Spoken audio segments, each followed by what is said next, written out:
Hello, I show you how to hard reset on Xiaomi Redmi 6A. Turn off the phone.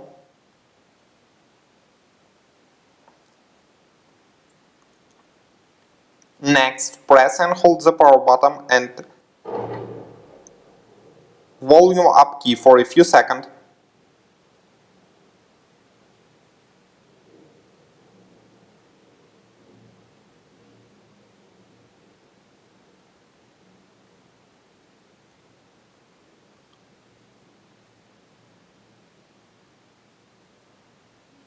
Release the case when the Mi logo appears.